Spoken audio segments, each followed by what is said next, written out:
Good afternoon, everyone. Brian here with BMK Magic Explorations. Well, you can probably tell it's been a while since I've been able to see my barber. Just can't afford it right now at around $32 with some other obligations I've got to keep up with. And, well, I'm coming to y'all this afternoon. You can kind of tell with the window there's a little bit of glare, so forgive me if the lighting seems a bit off.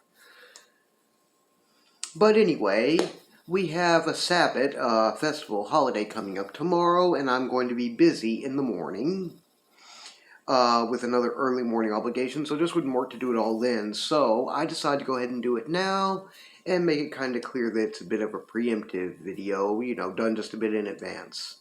So again, forgive me if the lighting is just a bit off, and forgive the fact that I haven't been able to get it trim in a while. I've been told I could look worse right now.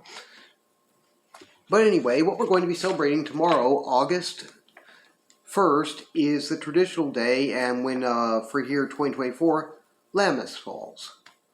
Or Lammas. I forget which one of those is entirely correct. I think it's usually just Lammas. I have heard it said Lammas, so anyway. Basically, it comes out of, history-wise, Lunasa, that's, I'm not sure if I pronounced that right either. That's one reason why I didn't choose to use that name, which is oftentimes used interchangeably. It's kind of a real tongue twister. It's L-U-G-H-N-A-S-A-D-H. And I've heard it pronounced Lunasa a lot, or Lunasa. Enough that, it's not that tough. I can understand why a lot of people just change out for Lammas. Anyway, Lunasa was originally a Celtic celebrated in Ireland, the Isle of Man, and Scotland.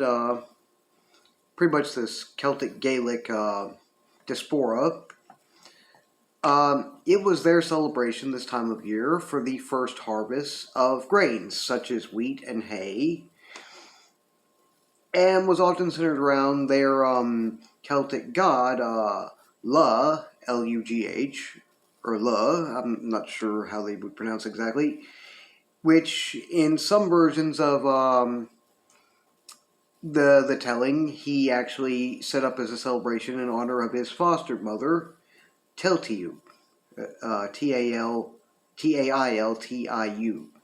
Teltiu, Anyway, this celebration, which was, like I said, beyond that,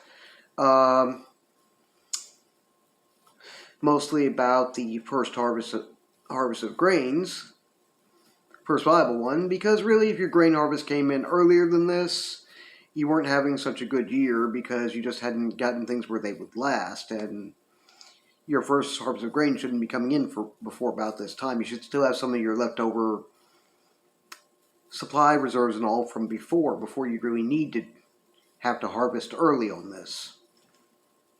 And as we know, grain foods are commonly staple foods in the world. So they're very important. Now, how it became Lammas or Lammas later on is the Anglo-Saxons, along with much of the rest of Europe, adopted a similar seasonal festival along these lines and used the name Lammas.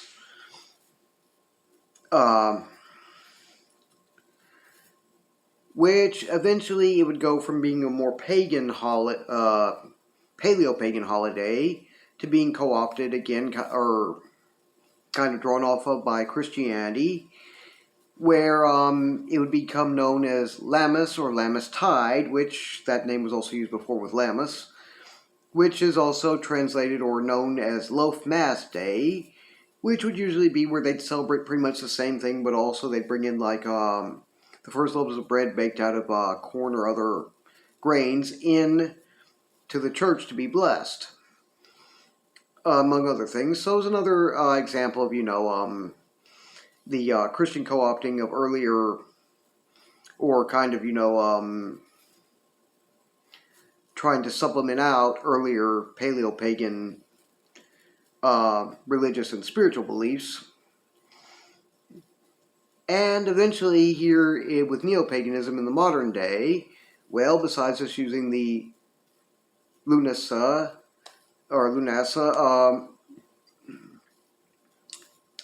from the Celtic traditions, which again, that's what it's typically called in Celtic Neopaganism and Neo-Druidry, so that's kind of an easy one.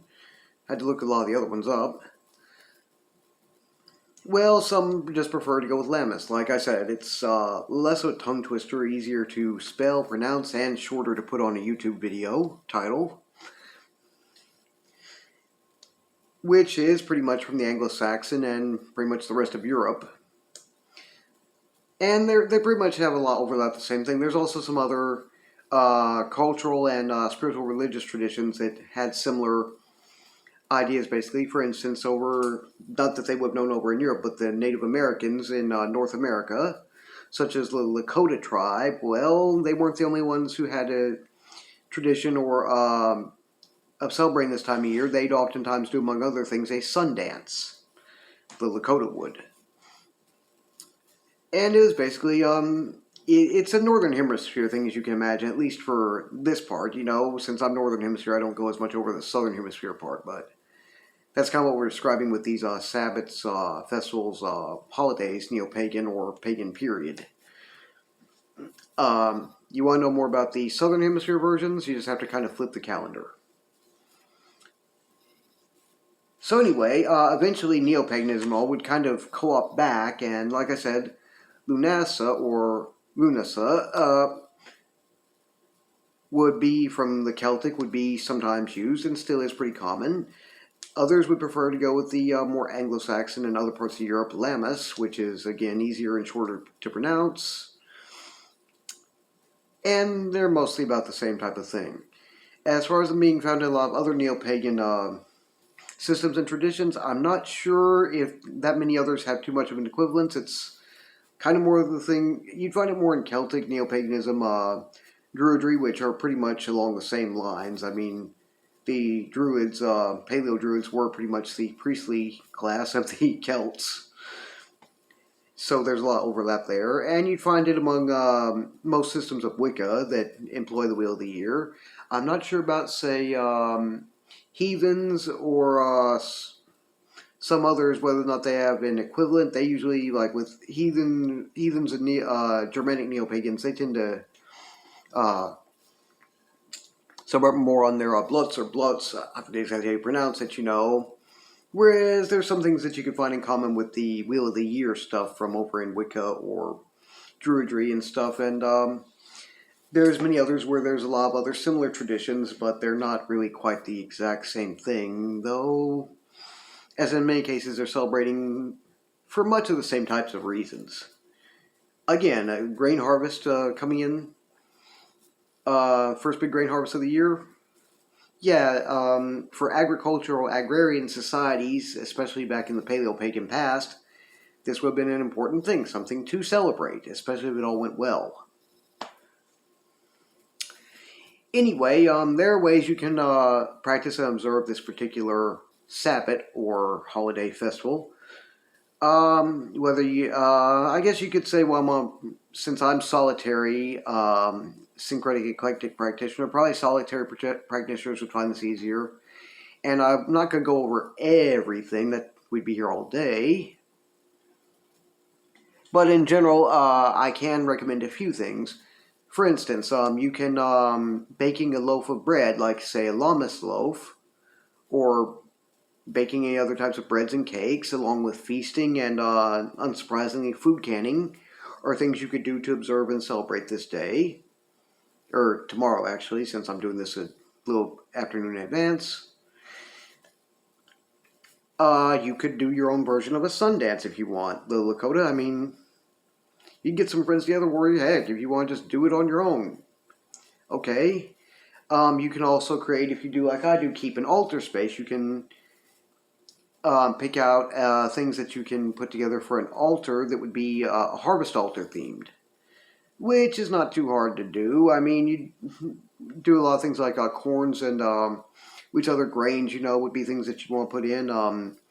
Things like they'll use them in to traditionally for harvesting these types of crops back then, like scythes are also a very big part of the symbology that you would want to include in that if you could. And of course, back in the day, there were a lot of different types of competitive games. So get together with some friends if you want to and play some games and stuff, and have some fun. Get competitive. I mean, that's part of what this is about.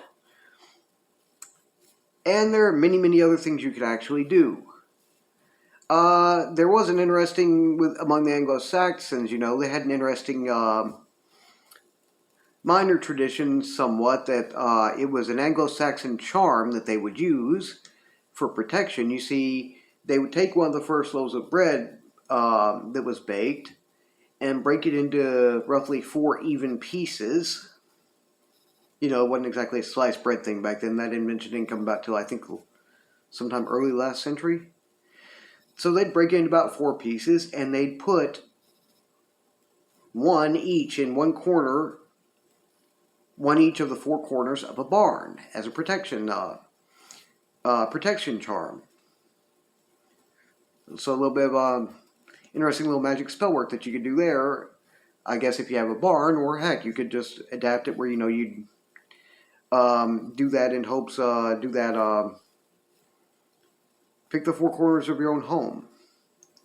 Though I might recommend to keep down any really big risk of pests, you might want to do something like put them in those 4 corners in something like in a sealed Ziploc or something like that. Don't want to get rats or anything. Which I can imagine that might have been something they might have had a problem with the barns back then, but still, it may seem like a silly thing to do, but it's for symbolic reasons, and as a type of charm, I can't see the harm in it if you go about it smartly. Like I said, don't just leave bread sitting out there.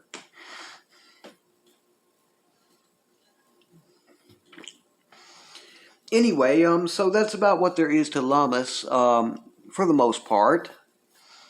It's an interesting Sabbath, festival, or holiday, which I would say is still interesting enough to take a look into celebrating today. I'm trying to keep this particular video a bit short because this one's one I've noted, not everyone really pays that much attention to or celebrates this one as much or observes it. Me, as usual, making one of these little videos going over some of it, and maybe not in as great of detail as one could in every respect. Me, I mean, I could, if I decide to do, say, a Lammas 2025 video, I can certainly go over some other aspects or, look at some other variations on this same thing. For now, it's just my simple way of observing and celebrating it and sharing that with you, my audience. For now, and pretty much maybe not doing the absolute most interesting job of it, but hey, it's better than nothing. So yeah, there's plenty of ways you can observe it and enjoy this time and just be thankful, that we got to another point, in spring. The beginning of August, where things are going okay and we're still here and we could be much worse off. Because again, that celebrating that seasonal cycle and everything for the year is a lot of what paganism, whether we're talking about paleo-paganism or even today modern neo-paganism, is about. And there's a lot of magic to be found within observing these things. I mean, it's kind of harkening back to the way many of our ancestors more than likely would have looked at things and what they would have found to be important things to observe and celebrate during each year. So, and it's also fun, just to watch how nature blooms and to watch how the seasons change and everything and all that's, and relate to how it relates back to us. That's all stuff that really, to my mind at least, there's a lot of magic to be found in that, because maybe, with us modern day science and everything, and the way human knowledge has expanded, they talk about, our world's been a lot more demystified than our ancestors would have known. And though that's true in a way, there's also a lot that, science and other areas of human knowledge really don't understand or don't understand well. So things like, magic, supernatural, paranormal magic and stuff, or, beliefs that we commonly think of superstition to think of as entirely impossible, or actually the worst explanation we come up with for something that we otherwise, nothing else has given us a better explanation for. Nothing wrong with that. I mean, that's kind of my point I was getting at. Our knowledge of things really does not explain nearly everything. So, even if an explanation just seems like it's really way too out there, or belief is, I wouldn't necessarily count it out. At least not unless you got a surefire way to disprove it, so. And hey, our ancestors managed to get by with things and figure out the world well enough that we got around to us. I mean, if they were that bad at things, we probably wouldn't be here.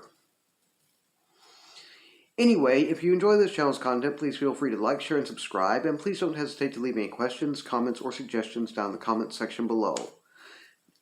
I do have a couple of recommendations from a couple of my preferred YouTubers I watch. Hearthwitch has a very nice video on how to celebrate Lammas. It's, I think, around 26 minutes or a little more, so it's pretty in-depth. And you can find a little bit more, better of suggestions there than just what I did here. While at the same time, my other Magical Crafting goes over how you can set up and decorate, ideas for a harvest altar for Lammas.